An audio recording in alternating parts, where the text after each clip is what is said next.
శ్రీమాత్రే నమ. జయ గురు దత్తాత్రేయ నమ. ఈ వీడియోలో మనం శ్రీ విశ్వావసునామ సంవత్సర ఉగాది ఫలితాలు కుంభరాశి వారికి ఏ విధంగా ఉండబోతున్నాయి అని పరిశీలించినప్పుడు ఈ రాశి వారికి ఆదాయం 8, వ్యయం 14గా ఉండడం జరిగింది.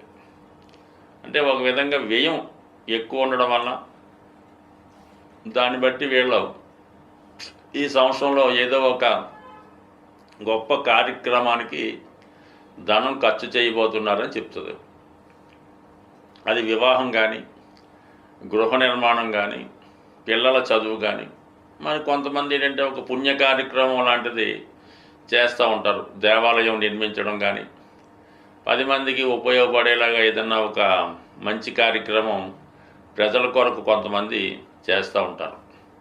ఎక్కువగా కుంభరాశి వారు కూడా సంపాదించినటువంటి ధనాన్ని ఈ విధంగా మంచి కార్యక్రమాలకి వినియోగించే అవకాశం ఉంటుంది. కాబట్టి కొంతమంది ఏంటంటే పిల్లలు ఎవరైనా అనాథులు ఎవరైనా ఉంటే వాళ్ళని చదివించడానికి కూడా ఖర్చు పెడుతుంటారు. కాబట్టి మొత్తం మీద ఖర్చు ఎక్కువై కొద్దీ ఈ రాశి వారికి పుణ్యం ఎక్కువగా అవుతూ ఉంటుంది.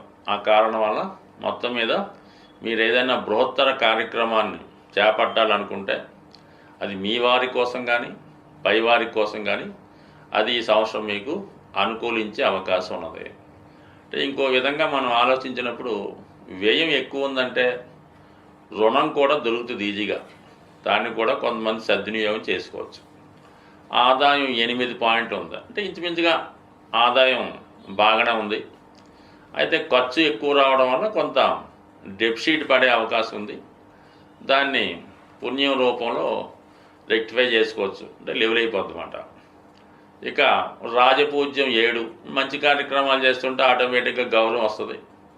అవమానం 5, ఎవడికి మంచి చేయలేడు కాబట్టి మంచి పొందలేని వాడు ఏ విధంగా అయినా సరే విమర్శిస్తూ ఉంటాడో అదే అవమానం.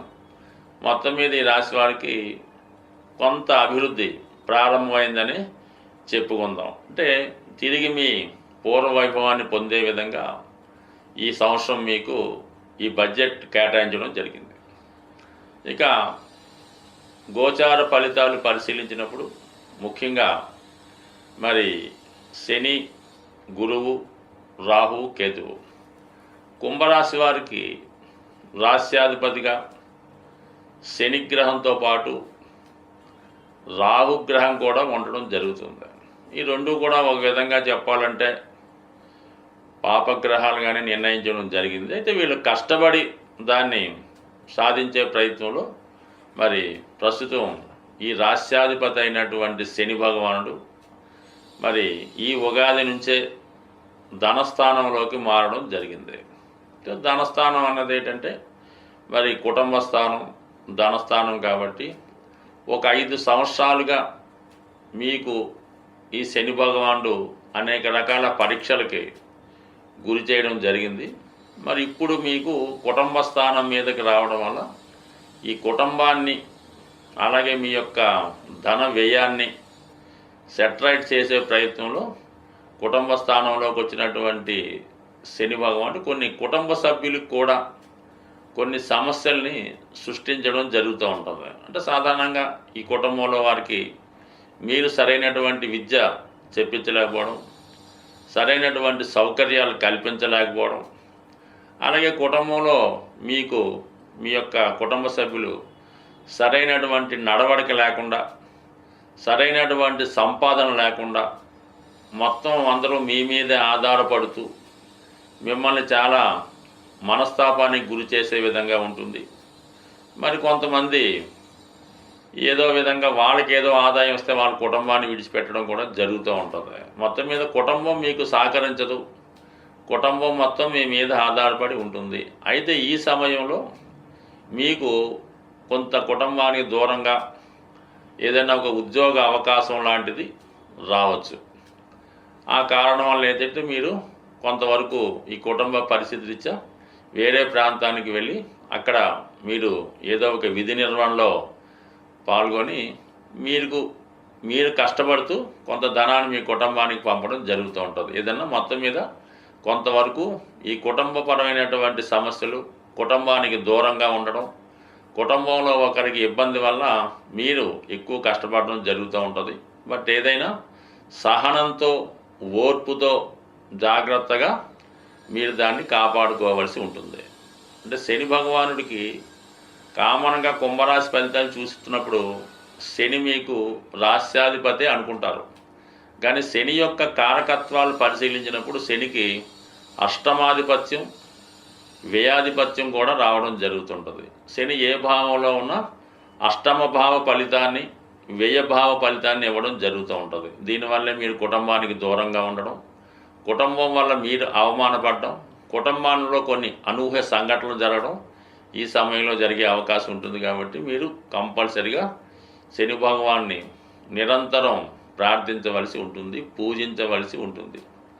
దాని తర్వాత గురుగ్రహం ప్రస్తుతం చతుర్థ స్థానంలో సంచరించడం జరుగుతుంది మే 15 వరకు. సో ఏదైనా ఈ సందర్భంలో మీకు ఈ సంవత్సర ప్రారంభంలో ధనస్థానంలోకి అన్ని గ్రహాలు రావడం జరిగింది. ఇంచుమించుగా శుక్ర, బుధ, రవి, శని, రాహు ఇవన్నీ ధనస్థానాన్ని యాక్టివేట్ చేయడం వల్ల అందులో శుక్రుడు ఉచ్చులో ఉన్నాడనమాట. అంటే చతుర్థాధిపతి ఉచ్చులో ఉండడం వల్ల చతుర్థ భావ ఫలితాలు మీకు అనుకూలంగా రావడం జరుగుతుంది. అంటే విద్యలో మంచి ప్రగతి, మంచి కాలేజీలో చేరడం, అలాగే మంచి వాహన సౌకర్యం కలుగుతుంది. ముఖ్యంగా మీరు ఏదో ఒక స్థిరాస్తిని కానీ, ఒక గృహాన్ని కానీ ఈ సమయంలో మీరు సంపాదించవలసి ఉంటుంది. సో దానివల్ల ఏంటంటే మీకు ఏదైనా ఒక స్థిరాస్తి కొనుక్కునే ప్రయత్నం ఈ సమయంలో జరిగే అవకాశం ఉంది. అది కూడా మీ కుటుంబ సభ్యుల సహకారంతో మీరు దాన్ని కొనుక్కోవలసి ఉంటుంది. మొత్తం మీద ఒక స్థిరాస్తి ఏర్పాటు చేసుకుంటారు. అలాగే ఒక కొత్త ఉద్యోగ ప్రయత్నం ఫలిస్తుంది. ఇక మిగతా విషయాలు పరిశీలిస్తే మరి మే 15 తర్వాత ఈ గురు భగవానుడు పంచమ స్థానంలోకి ప్రవేశిస్తాడు. అంటే ఆటోమేటిక్గా మీకు కొంతవరకు ఈ పంచమంలో ఉన్నటువంటి గురువు మీలో జ్ఞానాన్ని పెంచుతాడు, పూర్వపుణ్యం యాక్టివేట్ అవుతుంది, సంతానం ద్వారా శుభవార్తలు వింటారు, మీలో ఉన్నటువంటి టాలెంట్ గుర్తింపు రావడం, పంచమంలో ఉన్నటువంటి గురువు భాగ్య దృష్టితో రాశిని వీక్షించడం వల్ల మీరు చిన్న చిన్న బలహీనతల నుంచి బయటపడతారు, కొత్తగా మిమ్మల్ని మీరు సంస్కరించుకుంటారు, కొత్త ఆలోచనలు మీలో అమలవుతాయి. ఒక సాంప్రదాయ వ్యక్తిగా, ఆధ్యాత్మిక వ్యక్తిగా ఒక కొత్త వ్యక్తి మీలో కనబడడం జరుగుతూ ఉంటుంది.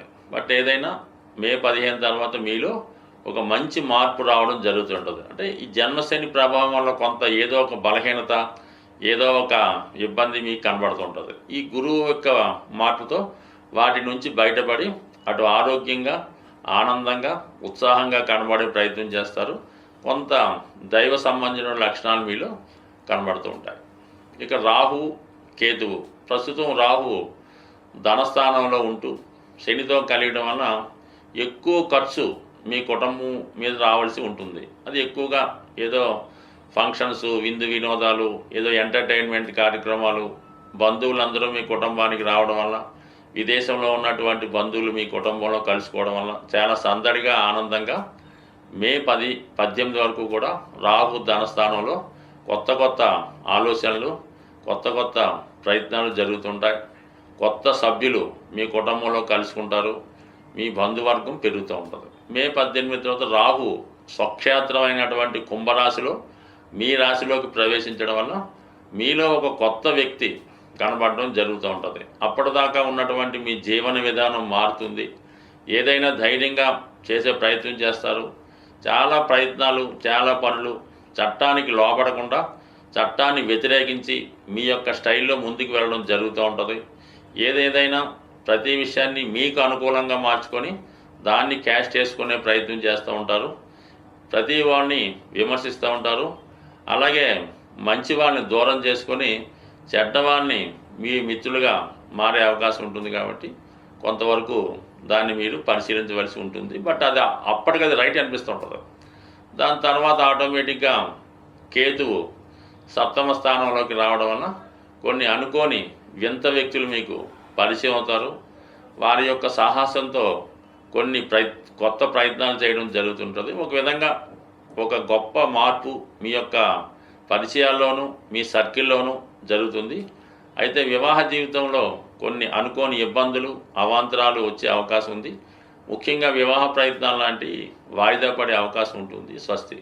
సాధారణంగా గ్రహాలకి మనం పరిహారాలు చేస్తున్నప్పుడు ఒక విధంగా జలతత్వంలో ఎక్కువ గ్రహాలు ఉన్నప్పుడు కానీ ఆ జలతత్వంలో ఉన్నటువంటి గ్రహాలు మనకి వ్యతిరేక ఫలితాలు ఇస్తున్నప్పుడు అభిషేకం ద్వారా మనం ఆ గ్రహాన్ని పరిహారం చేస్తే 100% ఆ ఫలితం తొందరగా రావడం జరుగుతుంది.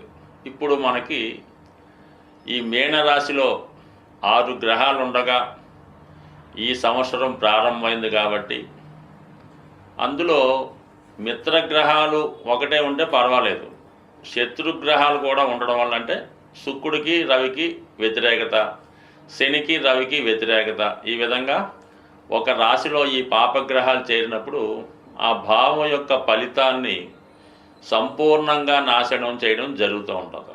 మరి ఆ కారణం వల్ల ఈ ద్వాదశ రాశుల వారికి కూడా ఈ రాహువు శని రవి వ్యతిరేక ఫలితాలు ఈ సంవత్సరంలో ఇస్తున్న కారణంగా మరి మీరంతా కూడా అభిషేకం ద్వారా మీరు గ్రహాలకి పరిహారం చేసుకోవచ్చు. అంటే ఇన్ని గ్రహాలకి మీరేమీ పరిహారం చేయక్కర్లేదు. అందరికీ ఆది దైవమైనటువంటి శివునికి మీరు జలంతో అభిషేకం చేయడం వల్ల మీకు ఎక్కువగా గ్రహశాంతి జరిగే అవకాశం ఉంటుంది.